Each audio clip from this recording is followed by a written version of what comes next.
Olá, espero que estejam tudo bem com vocês. Vocês estejam com saúde, em muita oração. Nesse momento difícil nós estamos a viver, sobretudo a favor daqueles que estão sendo aí acometidos pelo coronavírus. Dando continuidade à teologia da cultura de Paul Tillich, nós temos aí uma síntese da busca por uma vida sem ambiguidade. E que a gente pode fazer disso como um projeto de vida, como itinerário de vida para nós hoje. Sob a dimensão do Espírito, é a busca por uma moralidade sem ambiguidade e por uma cultura não ambígua, reunidas a uma religião também sem ambiguidade. Então nós temos aqui três dimensões. Na subjetividade, a gente buscar uma moralidade sem ambiguidade. O que significa? É ser ético, é agir conforme a moral cristã. É no momento em que eu for agir, eu trazer para dentro de mim essa questão da necessidade de se praticar o bem, da questão de ser ético. No momento em que eu estou agindo com a coisa, por exemplo, que eu estou apossando da coisa pública, eu não posso roubar, não posso me apropriar daquilo que não é meu. Assim como também eu não posso subtrair do outro a dignidade de ser o que ele é. Então, essa vida, essa busca pela moralidade significa a busca de viver os valores próprios, os valores substantivos que a religião me oferece. Que são os 10 mandamentos, toda a lei de Deus, a lei do amor que Jesus Cristo instituiu, que resume toda a lei do Antigo Testamento. Então, a vivência mesmo dos mandamentos da lei de Deus. É a vivência daqueles valores que me faz melhor na relação que eu estabeleço com as outras pessoas. E por uma cultura não ambígua, ou seja, em tudo eu concorrer para que a sociedade, para que o mundo de hoje seja melhor. Em tudo eu concorrer para que o ser humano que está inserido nessa sociedade viva de forma plena, em todos os sentidos, que tenha garantido seus direitos, que tenha garantido aquilo que ele precisa para sobreviver, mas sobretudo que ele tenha assistência espiritual que é devida a todos nós que somos batizados a levar a essas pessoas. Então é fazer de tudo para concorrer para que essa sociedade, que se vença na sociedade esse estado que se encontra, de um crescendo de violência, de corrupção, em que a todo momento nós estamos tendo notícia aí de pessoas que estão sendo mortas, estão sendo assassinadas. Ou seja, a vida se tornou algo descartável, assim, na linguagem do Papa Francisco, na cultura do descartável, a vida não tem mais seu valor. A questão da misoginia, o ódio pela mulher, a questão da homofobia, nada disso é coisa de Deus. Então é ajudar a concorrer, lutar contra a instauração da lei do divórcio no país, lutar contra a instauração da lei do aborto no país. Tudo isso, tudo aquilo que pode concorrer para uma cultura não ambígua pode se dar através do meu projeto de vida, através da minha missão de levar a todos os cantos o Evangelho, essa realidade salvífica de Jesus Cristo a todas as pessoas. E também reunidos aí nessa minha vida sem ambiguidade, ou seja, com a questão da moralidade a se expressar na cultura, e também concorrer para que a religião seja também sem ambiguidade. Como é que se dá isso? Olha, você como teólogo, você que está fazendo teologia, você tem todo um potencial aí de ajudar a sua religião, toda a possibilidade de ajudar a tua igreja a vencer essa ambiguidade que tem dentro da própria igreja, conscientizando as pessoas da forma correta de se viver a fé, de se praticar a fé. Não aquela fé mágica que acredita que Deus vai lançar sobre o homem uma pandemia como o Covid-19 para poder se vingar porque o homem desagradou a Deus, porque o homem pecou. Ajudar as pessoas a vencer esse tipo de coisa. Enfim, você fazer de tudo para conscientizar os seus irmãos de igreja, as pessoas cristãs, a praticar a fé de modo adulto, ou seja, uma fé adulta, uma fé amadurecida. E não aquela fé mágica, né? Que se concentra muito num Deus providencial, que tudo resolve enquanto eu estou de braço cruzado. Acreditar que tudo vai cair pronto do céu para mim, sem eu ter qualquer participação. Não. Nós vemos que a presença espiritual nos leva a um engajamento na vida cotidiana, em vista da nossa salvação. Então, você contribuir para que a Igreja Católica seja uma igreja sem ambiguidades, já que nós estamos tratando de religião aqui, o cristianismo, e nós estamos inseridos dentro da Igreja Católica, que é parte do cristianismo, é você concorrer para uma melhor catequese, para a formação dos catequistas da sua comunidade, para instituir uma consciência de pastoral dentro da sua igreja, como se deve ser uma pastoral, ou seja, pastoral engajada, né, sobretudo na questão da implantação do reino de Deus, né? Tudo que você agregar de valor, seja para a catequese, seja para as pastorais, seja em qualquer coisa que você estiver fazendo, mesmo que seja fora da igreja, mas você pode, por exemplo, né, conscientizar as pessoas que estão fora da igreja, que não vivem mais a sua fé, a voltar para dentro da igreja para viver de forma digna o seu batismo, ou seja, através da evangelização. Tudo isso você pode concorrer para melhorar a questão da religião, para que não seja uma religião que se dê na ambiguidade. Então, quando fala na religião ambígua, cada um de nós que estamos distante da nossa igreja, que abrimos mão da fé, que abraçamos no batismo, o que nossos pais abraçaram para nós e que depois nós confirmamos através do sacramento do crisma, então, quem vive distante da igreja é igreja ainda. E mesmo que viva distante, ainda é igreja, porque cada batizado é igreja. E aí a pessoa está vivendo uma vida no mundo, é uma religião com ambiguidade, ou seja, espera-se daquela pessoa que, como diz Dom José Aparecido, é um tijolo que edifica toda a igreja, que ela leva uma vida sem ambiguidade. Então, no momento da evangelização também, eu estou concorrendo para que essa religião seja uma religião sem ambiguidade. Porque eu estou levando o coração daquele fiel, daquela pessoa que está distante da igreja ali, a necessidade de se viver o batismo. Ou seja, o apelo para que ele volte novamente, né, à sua comunidade de fé na qual ele foi batizado. Né? Ou seja, que ele volte para dentro da igreja. Tudo que eu fizer nessas três dimensões, ou seja, na dimensão subjetiva, na dimensão comunitária, na dimensão subjetiva, está ligado à questão moral, ou seja, como é que eu vou me comportar na sociedade. Ajudar a sociedade para vencer esse crescendo de violência, para vencer as ambiguidades próprias que a sociedade tem no mundo de hoje. E também na dimensão comunitária, que é a vivência na própria religião. Então a resposta a essa busca é a experiência da revelação e da salvação, que constitui a religião acima da religião. Interessante isso aqui, porque a religião é um elemento da cultura, mas a religião vivida na sua dimensão espiritual ela está acima dessa religião, que é a instituição, né? A igreja peregrina nesse mundo.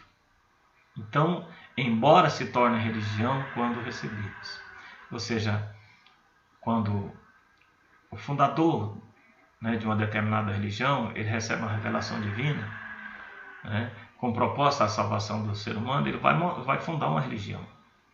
Então, mesmo que essa religião, que depois se torna religião, mas essa revelação e a salvação, ela constitui o que é a essência da religião, ou seja, está acima da instituição própria do mundo da cultura. Qual que é a essência do cristianismo? Eu pergunto para vocês, qual é a essência do cristianismo? A fé na ressurreição de Cristo. Ora, Paulo vai dizer, se Cristo não tivesse ressuscitado, vã seria a nossa fé e a nossa pregação. Então, a essência do cristianismo é a ressurreição de Cristo. A ressurreição de Cristo, ela está acima da religião. Ela está acima. A religião se ocupa, sobrevive e nutre-se dessa realidade que está para além dela. Mas isso é religião. É a religião na sua forma transcendente e não na forma imanente. Resulta na forma imanente o que se formou o cristianismo em torno da revelação, e da salvação que Jesus nos oferece. Mas isso está acima. Por que se diz que está acima da religião? Até porque a dimensão salvífica de Jesus Cristo, ela é supracultural. Ela está acima da própria cultura e também da religião, porque ela alcança membros, pessoas de outras religiões. É muito importante a gente entender essa questão da transcendência da salvação. Aqui essa experiência da revelação e da salvação, ela constitui a religião, mas acima da própria religião. Ou seja, ela está acima do próprio cristianismo, porque a parte essencial, ela está no mundo das abstrações, ela está no mundo da transcendência. E a religião, com seu corpo de ritos, símbolos e mitos, ela é uma instituição terrena. Embora os mitos, os ritos e os símbolos estejam referenciados a uma relação com a transcendência. A revelação e a salvação, simbolicamente, são a obra da atuação da presença espiritual ou do reino de Deus ou da vida eterna. Então, revelação e salvação estão ligadas diretamente à presença espiritual, ao reino de Deus e à vida eterna. Diz respeito a tudo isso aqui. A busca universal, né, que é comum a todas as religiões. Aqui Poutilho já coloca isso, né, essa busca universal por Deus.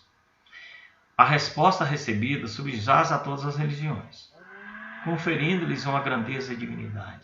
Ou seja, toda religião vai dar a resposta pela busca por sentido da vida, pela busca do indivíduo a transcendência a si próprio, por essa busca numa vida sem ambiguidade, vai encontrar em todas as religiões a resposta. Por quê? Toda religião vai oferecer, vai dizer para o ser humano, olha, a resposta à sua vida é Deus. E como nós estamos no cristianismo e sabemos que esse Deus é o Deus do cristianismo, logo, mesmo que as outras religiões não saibam, aquilo que ela propõe como resposta ao ser humano é esse Deus que nós estamos falando, é esse Deus que nós cremos. Mesmo que eles vejam esse Deus de forma multifacetada, sobre múltiplas faces, sobre múltiplos deuses, na ignorância deles, eles estão, sem o saber, buscando e oferecendo esse Deus que é o Deus dos cristãos, que é o Deus que nós recebemos ali de herança, né, do judaísmo, que é a religião que nos precedeu. É o Deus monoteísta. Mesmo que as outras religiões não saibam disso, não tenham consciência disso, mas elas buscam apalpar delas, ainda de forma imperfeita, esse único Deus que tudo criou, que criou todo o ser humano. Então o ser humano ele é criado por um único Deus, não é por vários deuses. Mesmo que o ser humano busque esse Deus de uma forma diferente, mas ele está buscando um único Deus, uma única realidade. Então essa busca universal pela vida sem ambiguidade, ela se dá, é comum em todas as religiões. Também a resposta recebida subjaz a todas as religiões. Ou seja, toda religião que seja verdadeira, e a religião para ser verdadeira é aquela que faz melhor o ser humano, que faz o que o ser humano seja melhor, ela vai ter essa oferta de Deus para as pessoas. Mesmo, repito para vocês, mesmo que lá no hinduísmo, as pessoas do hinduísmo estejam recebendo na forma de vários deuses, mas eles estão ali engatinhando numa fase de religião a qual nós já vencemos. Aquela religião mágica ali, que o homem era um com a natureza, que Deus, a divindade era uma com a natureza, né? Em que a realidade transcendente poderia ser palpável. Muitos povos ainda hoje estão nessa fase de religião que nós já superamos. Mas nós temos que ter humildade de reconhecer que um dia nós fomos esse tipo de religião, para a gente também entender e aceitar que a busca que essas pessoas têm por Deus é uma busca honesta, e por isso ele se inclui naquilo que nós estudamos, que o Vaticano II nos ensina como as sementes do... A religião e a cultura. Agora, nós falamos aqui de uma dimensão do ser humano com a sua relação na cultura, ou seja, de uma vida sem ambiguidade. E o Poutilho ele vai trabalhar, né, com essa religião e a cultura, com essa temática, a religião e a cultura. E parte disso aqui foi o que eu tratei também no meu trabalho, que eu espero, né, vencido essa parte aqui, que eu tento fazer essas gravações para vocês e tudo, né, eu espero retornar ao meu projeto, dar continuidade ao meu projeto de pesquisa, sobre a questão da teologia das religiões. Mas no momento que eu iniciei minha pesquisa no pós-doutorado, eu fiz uso do Poutilho nessa relação que ele estabelece entre a religião e a cultura. Então a experiência que Potielik teve em relação à questão cultural. Ele foi expulso da Alemanha em 1933 e vai ser obrigado a emigrar para os Estados Unidos. E ali nos Estados Unidos ele vai se deparar com a cultura diferente da sua, com os hábitos diferentes. Lembrando que os hábitos norte-americanos, né, os hábitos, usos e costumes norte-americanos são diferentes da cultura europeia. Então, na fronteira, é um dado cultural e espiritual ao mesmo tempo que ele vai experimentar. Ou seja, na linha fronteiriça não existe espaço para monólogos. Ou seja, na linha da fronteira eu tenho que estabelecer um diálogo. Eu estou para entrar do outro lado, eu tenho que dialogar com o outro. Então não existe espaço para monólogo, mas para o diálogo. Está entre dois mundos, eu preciso de dialogar. Então, entre os tempos, em tensão e em movimento, o melhor lugar para adquirir conhecimento, né, é na fronteira. Interessante isso aqui que ele coloca, porque você se vê obrigado a dialogar. Então, a forma com que ele vai adquirir conhecimento numa cultura anterior, numa cultura nova que ele está vivendo, é diferenciada daquilo que ele tinha na sua cultura. Na sua cultura, só na observação da vida cotidiana, ele já aprendia, né? Ou seja, aí ele já assimilava todo ali, né, o conjunto de costumes, de hábitos, de usos e tudo. Isso ele fez na própria cultura dele. Agora não, ele está frente a uma situação completamente nova. E para ele aprender, ele vai precisar de dialogar. Então quem está nessa condição da fronteira, ou seja, você tem à sua frente um mundo desconhecido, um universo desconhecido, você se vê obrigado a estabelecer a relação com o outro através do diálogo. E é isso que Potielik coloca, né, na sua teologia na fronteira. A teologia da fronteira evidencia-se na relação instituída por Tillich entre religião e cultura secular, bem como no método da correlação constantemente praticado em sua teologia sistemática. Ou seja, cada coisa vai ter uma correlação. A vida sem ambiguidade vai ter como correlação a vida de ambiguidade.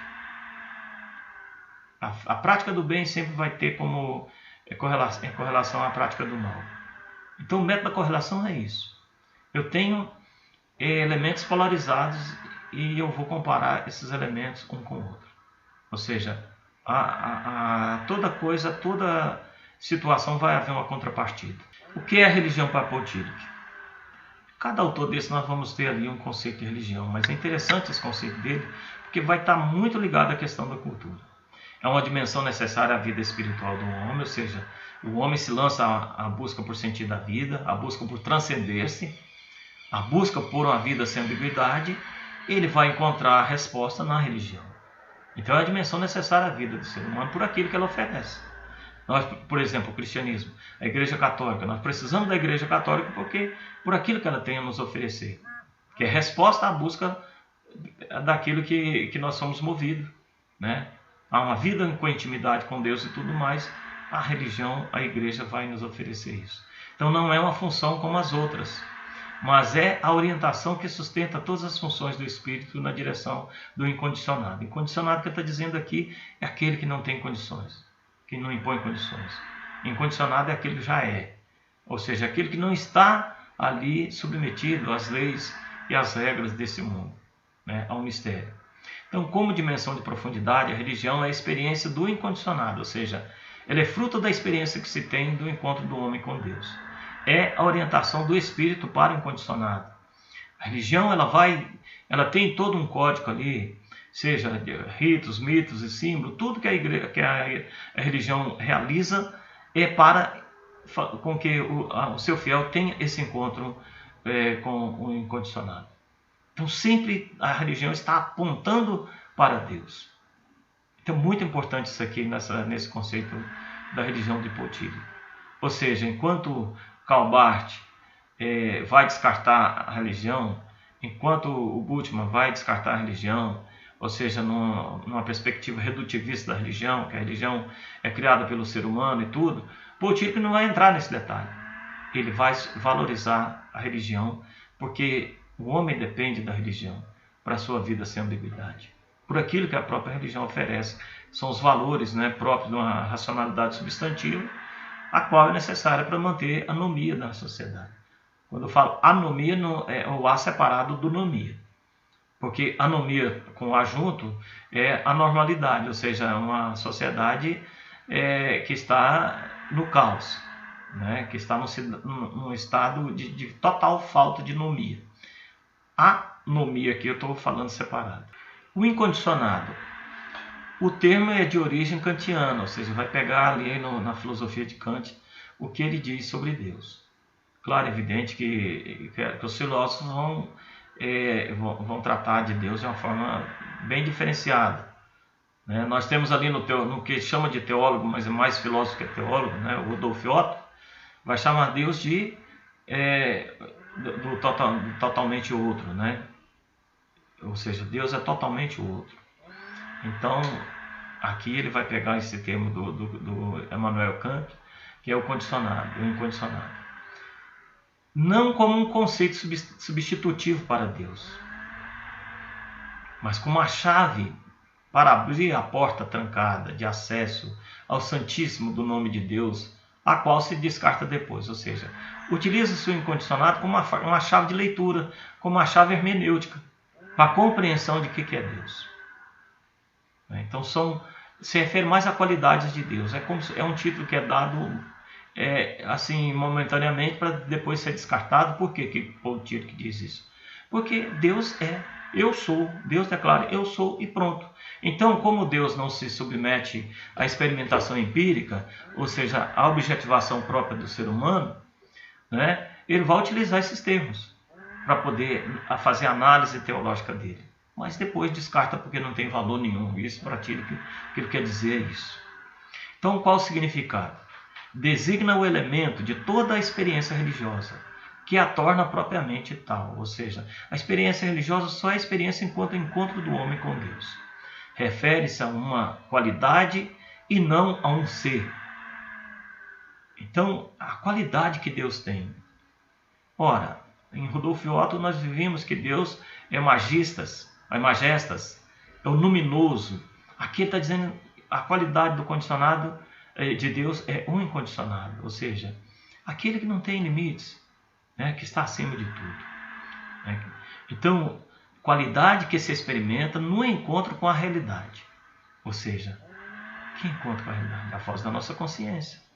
Então o Potírico vai trabalhar com isso. A presença de Deus, que é a presença espiritual, que Deus está no nosso coração. É interessante porque Jesus vai dizer, né, no Evangelho de João, que ele vai dizer, se você observar os meus mandamentos, vai dizer para os discípulos, se vocês observarem os meus mandamentos, eu e meu Pai viremos até você e faremos morada em teu coração. Como é que Deus faz morada no nosso coração? Através da presença do Espírito Santo em nossa vida. Porque onde o Espírito está, também está o Pai e o Filho. Onde está o Pai, está o Filho e o Espírito Santo. E assim. Então, vocês estão entendendo? Então, isso é muito interessante. Né? Ou seja, Jesus, o Pai e o Filho, vêm fazer morada no meu coração se eu levar uma vida sem ambiguidade. Ou pelo menos procurar levar uma vida sem ambiguidade. Então, designa o elemento de toda a experiência, né? Ou seja, a qualidade que se experimenta no encontro com a realidade. Ou seja, quando eu me encontro com Deus, eu vejo que Deus é tudo. Eu vejo que Deus não impõe condições para a minha pessoa. Eu vejo que Deus me ama apesar do que eu sou. Eu vejo que Deus me perdoa a todo instante que eu me dirijo a Ele para perdoar. Então, Deus é tudo. Então, é isso que o Potírico está querendo dizer. Que no momento da experiência dentro do meu coração, que eu sinto a voz de Deus dentro do meu coração, na minha consciência, né, que estabeleça essa relação com Ele, eu vejo que Deus, Ele é o absoluto. Então a característica do incondicionado, aquilo que é nosso interesse último, e por isso incondicionado, quer o chamem Deus, o ser como tal, o bem como tal, ou seja, Deus é o sumo bem, o verdadeiro como tal, Jesus mesmo diz, eu sou o caminho, a verdade e a vida, ou qualquer outro nome que se dá a Deus. Então, essa característica, né, é uma parte daquilo que é a essência divina, ou seja, uma das características de Deus. Então, ele vai trabalhar com esse termo incondicionado, né, como uma categoria de análise teológica, ou seja, da interpretação teológica, uma categoria hermenêutica, para depois descartá-la, porque Deus é o que é e pronto, acabou. Que seja qual título que você dê a ele, ele continua sendo eu sou. Ou seja, não precisa de nominar Deus, porque ele é inapreensível à condição ao ser humano, né, através ele não se submete à experimentação empírica, ele continua sendo mistério, aquilo que ele sempre foi e sempre vai ser. Então nós temos aqui a questão da religião, uma coisa muito importante, né, que se dá nessa dupla polaridade, ou seja, na questão subjetiva e na questão objetiva. Ora, interessante isso aqui. Na questão subjetiva é a experiência daquilo que objetivamente, ou seja, do que foi revelado ali nas Sagradas Escrituras, do que Jesus revelou, né? Ele mesmo mostrando a face do Pai, né? E assim como ele mostrou a face do Pai pelas suas obras e pelas suas atitudes, ele espera que nós também, enquanto fiéis, seguidores dele também, mostremos a face dele ao mundo, através das nossas obras e das nossas atitudes. É a experiência que se tem do incondicionado. Ou seja, na dimensão subjetiva é experiência daquilo que existe objetivamente, ou seja, independente de mim. Ou seja, a experiência do incondicionado. E é orientação do Espírito para o incondicionado. Ou seja, eu tenho a experiência de Deus no meu coração. E o Espírito Santo me orienta a uma vida para esse Deus. Ou seja, eu tive a primeira experiência e a minha vida toda vai ser orientada para o incondicionado. Então, interessante. O primeiro ato que leva à fé, né, que leva você a crer, é a experiência que você tem. Uma experiência com o transcendente, ou seja, a experiência que você teve de Deus na sua vida. Mas a partir do momento que você teve essa experiência, você é orientado pelo Espírito Santo a permanecer, a fazer dessa experiência uma experiência de salvação para a sua vida. Então é muito importante isso aqui, porque é o Espírito Santo que vai nos conduzir para o incondicionado. Quando Jesus diz, eu sou o caminho, a verdade e a vida, o que Jesus está querendo dizer ali? Enquanto o caminho, quem vai nos conduzir, quem vai nos lançar a esse caminho é o Espírito Santo que está dentro de nós. Nós vamos ser orientados pelo Espírito Santo. O Espírito Santo é que vai nos ajudar a perceber Jesus como o caminho, a verdade e a vida. Só que quando o Espírito Santo age, é Jesus que está agindo. Então, muito importante nós retermos isso aqui. A experiência é de Deus. A experiência que nós tivemos com Deus. O primeiro momento da vida da gente que nós tivemos aquele vislumbre ali, algo de diferente aconteceu no nosso coração, né, que nos arrebatou aquele momento ali, né, que a gente não esquece mais, né? Depois disso, dessa primeira experiência que desperta em nós a fé, né, que nos leva a acreditar, nós passamos a ter uma vida orientada pelo Espírito Santo. Não quer dizer que essa vida não seja uma vida sem ambiguidade. Não quer dizer que essa vida não seja uma vida sem ambiguidade. Mas mesmo assim nós vamos, a partir do momento que nós sentimos o pulsar de Deus dentro do nosso coração, que nós sentimos a presença de Deus na nossa vida, nós somos lançados à caminhada. E nessa caminhada nós estamos sob a assistência do Espírito Santo, que está a nos orientar espiritualmente em direção à vida eterna, em direção ao incondicionado. Aqui, mais uma vez, nessa questão da religião, que ele vai colocar que se dá em duplo sentido, no sentido lato e no sentido estrito. Em perspectiva, o sentido lato se dá em perspectiva sociológica, ou seja, um setor particular da vida humana e, como tal, deve ser inexoravelmente submetida à crítica. Porque quando se diz, né, submetida em relação ao setor particular da vida humana, deve ser submetido à crítica, porque cada ser humano é um ser pensante diferente. É um ser pensante. Né? Em sentido estrito, em perspectiva rigorosamente filosófica, é a substância, a base e a profundidade da vida espiritual do homem, referindo-se ainda à definição existencial, ao fato de ser tomados por um interesse último. Então nós temos aqui nesses dois sentidos da religião essa contraposição, né, é que o próprio Tito que faz a posição bartiana e dialética, né, que contrapunha, né, a fé e a revelação à religião, ou seja, desvalorizava a religião. E por Tito vai fazer essa distinção entre religião em sentido lato, né, e religião em sentido estrito. Ou seja, ele vai dizer que em sentido lato, ele vai entender a religião na perspectiva sociológica, né, como um setor particular, subjetivo da vida humana, né, e enquanto tal, deve ser submetido à crítica. Exatamente porque o indivíduo ele tem sua própria forma de pensar, sua própria visão de mundo, e às vezes pode se dar de uma forma distorcida. Já em sentido lato, né, numa perspectiva rigorosamente filosófica, ele vai dizer que a religião é a substância, ou seja, a base e a profundidade da vida espiritual do ser humano, né? E refere-se ainda, conforme a própria definição mais existencial que ele dá, né, ao fato de ser tomado por interesse último. Ou seja, a religião ela sempre está ligada, né, no sentido estrito, ao sentido último, ou seja, a Deus.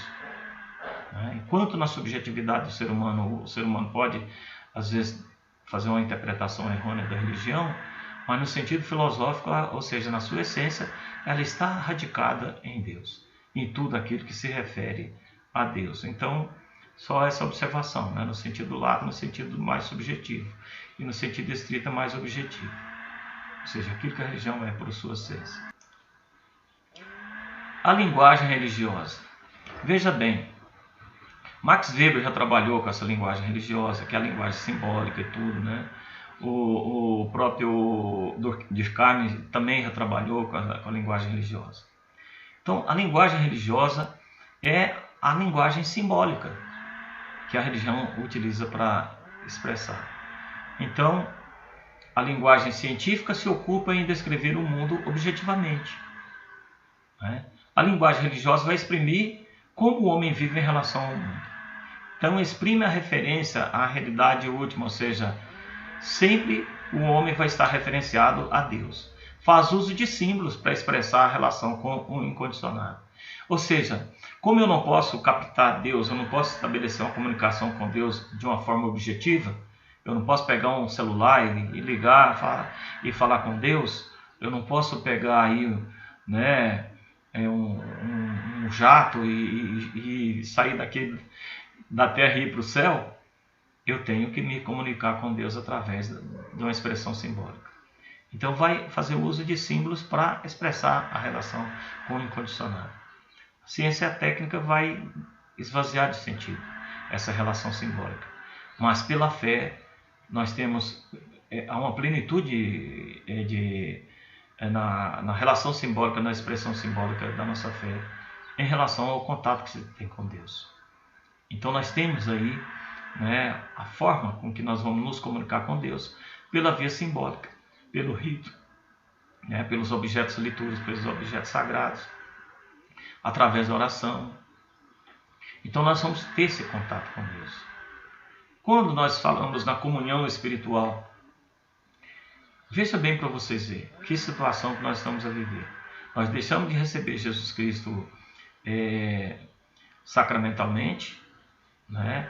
E que já também ali já há uma linguagem simbólica na própria Eucaristia, porque para um ser humano comum, na linguagem científica, ali é pão sem fermento, né?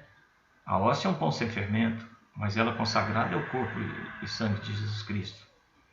Então, ali já é um símbolo, ela passa a significar aquilo que ela não é na sua objetividade. Ou seja, se você olhar com os olhos de qualquer ser humano aí que não tenha crença em Deus, é um pão. Mas você olhando com os olhos da fé, você olha para além daquilo que significa na realidade. Ou seja, aquilo que significa na realidade remete a uma realidade que transcende a si próprio. Então, essa linguagem simbólica vai nos permitir captar aquilo que o objeto, o símbolo e tudo remete para além de si.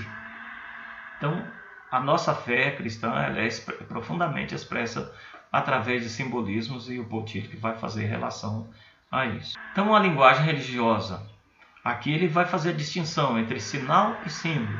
Nós temos, por exemplo, o sinal de trânsito é um signo, é um sinal.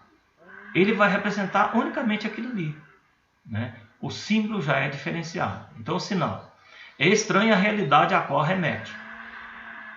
É apenas informativo. Aí nós temos sinal de trânsito. Remete a uma realidade estranha.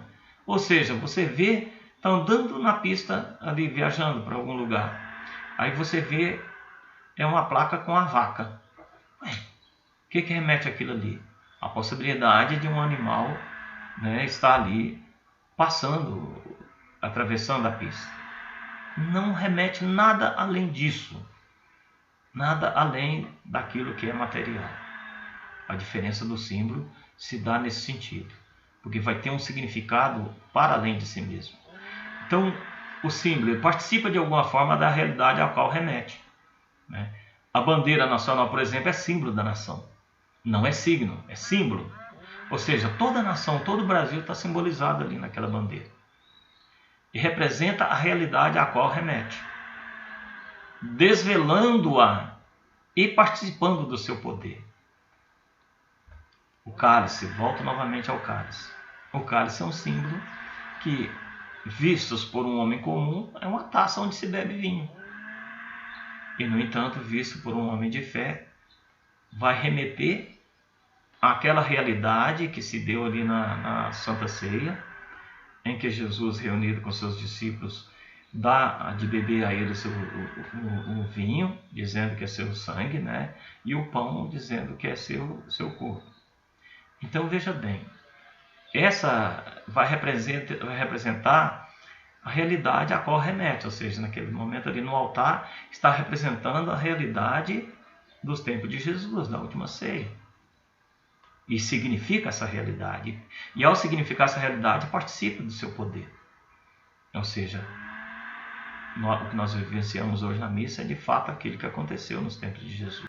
Então, os símbolos religiosos desvelam a dimensão profunda da realidade e remetem, portanto, a uma realidade que transcende toda a realidade condicionada, tornando possível a experiência da dimensão da profundidade, a experiência do incondicionado. Torna-se tarefa da teologia a interpretação dos símbolos religiosos, de maneira que as velhas palavras dos símbolos manifestem plenamente sua verdade reveladora entre as perguntas que brotam da existência. Então, o que vai acontecer? Vai caber à teologia fazer com que esses símbolos religiosos se tornem inteligíveis para o ser humano, para a pessoa comum, dentro da igreja. Então, quando você vai dar uma formação, por exemplo, um curso de batismo, cabe a você, com o conhecimento que você tem de catequista, ou mesmo de teólogo, explicar para as pessoas que estão participando ali qual o significado que tem, por exemplo, a veste branca, qual o significado da luz da vela, né? Então, a luz da vela, que duplamente significa luz, mas também a vida que se consome. Ou seja, ao mesmo tempo que representa a luz, ou seja, que está voltada à ressurreição de Cristo, né? A Jesus, a luz que ilumina todo homem, também a cera que se consome ali, mostra a finitude da vida humana. Quem vai dar esse significado aí são pessoas que têm que ter um entendimento prévio para isso. Porque as pessoas que estão ali para fazer o curso não sabem disso. Por tipo que ele vai trabalhar com a tese da teonomia da cultura. Enquanto interesse último, numa relação dialética, a religião é substância da cultura e a cultura é a forma da religião. Então há uma imanência recíproca entre religião e cultura. Então é a presença, né, de Deus na cultura. Por isso o termo teo, ou seja, é a presença de Deus na nomia. Teo é Deus, nomia é a normalidade que se dá dentro da cultura. Então é dizer que os valores religiosos é que conferem sentido à cultura, ou seja, que leva a cultura a ter uma vida, a sociedade a ter uma vida sem ambiguidade. Quando se fala em cultura, é o mesmo que falar em sociedade. Você está falando em sociedade, está falando em cultura. Falando em cultura, falando em sociedade. Então a presença da religião, ou seja, que dá substância à cultura, ou seja, que dá sentido à cultura. Ele vai trabalhar com a questão do nomos, ou seja, a lei da vida e suas manifestações, né, dentro da sociedade, ou seja, dentro da cultura. Nomos é aquilo que confere harmonia, à própria cultura. Então, vai falar sobre autonomia, heteronomia e teonomia. Eu tratei sobre esses temas aqui na minha pesquisa pós-doutoral. Autonomia. Pela razão, o ser humano é a fonte e a medida de sua vida e em suas expressões culturais e religiosas, ou seja, a forma dele se comportar religiosamente e também na vida civil. Ele é a própria lei, ou seja, o indivíduo moderno ele é autônomo, porque ele tem como referencial para a sua vida a sua própria razão. Então essa autonomia diz que ele é a própria lei. A heteronomia, por ser incapaz de agir conforme a razão universal, ou seja, o ser humano ele tem sua própria razão, mas ele não pode fazer tudo o que ele quer, porque o que prevalece no comum é a razão universal, que prevalece no bem comum na sociedade é a razão universal, porque é aquilo que se espera de todos os indivíduos. Então, ele está sujeito a coisas que estão fora de si. Então, por ser incapaz de agir conforme a razão universal, o ser humano necessita estar sujeito a uma lei estranha e superior a ele. Então, mostra claramente que o indivíduo autônomo ele tem sua limitação, ou seja, minha liberdade termina onde começa a liberdade do outro. Aí eu vou me esbarrar no princípio da heteronomia. Nem tudo que minha razão diz que eu posso fazer, eu posso fazer. Porque a sociedade diz, eu não posso matar, eu não posso estuprar. Então, quando a pessoa, movida pela sua razão, ela estupra e mata, ela está indo contra aquilo que estabelece, que a razão universal estabelece dentro da sociedade. Então, heteronomia é você ter um referencial que não seja a sua própria razão. E teonomia afirma que a lei superior à qual o homem se submete é, ao mesmo tempo, interna, porque a presença é dada pela presença espiritual dentro dele, e firmada em sua própria realidade. Ou seja, ao tempo em que essa lei transcende o ser humano, também lhe é própria. Está transcendente. Essa lei é transcendente. A lei divina que está inscrita no coração do ser humano, ela é transcendente, mas ela está dentro do coração. Ou seja, ao mesmo tempo que ela transcende o ser humano, ela está dentro dele. Então, isso significa a teonomia. Ou seja, isso aplicado na sociedade, nós vamos ter, aplicados esses três princípios da heteronomia, da autonomia, e que eu tenho como referencial a minha própria razão, da heteronomia, que tem como referencial aquilo que a sociedade prescreve para o indivíduo, ou seja, há todo um código ali de ética a ser seguido, tudo nas relações que eu estabeleço com o ser humano, com o meu semelhante dentro da sociedade. E também na relação do homem com Deus. Ou seja, na sua incompletude, o ser humano se descobre dependente de Deus, por isso existe esse princípio da teonomia. Ou seja, autonomia, eu estou referenciado à minha própria razão. Heteronomia, eu estou referenciado à razão universal, ou seja, aquilo que se estabelece como um código de princípio, de ética, de moral e tudo dentro da sociedade. E teonomia, quando eu estou referenciado no meu comportamento aos valores substantivos próprios da religião, aqueles valores, ou seja, eu tenho referência para a minha vida o agir de Deus na minha vida. Trocando em miúdos, como cristão, eu tenho como referência no meu agir na vida cotidiana o mesmo agir de Jesus Cristo. Ou seja, sempre praticando o amor, o perdão, sendo misericordioso, sendo solidário com os outros e tudo.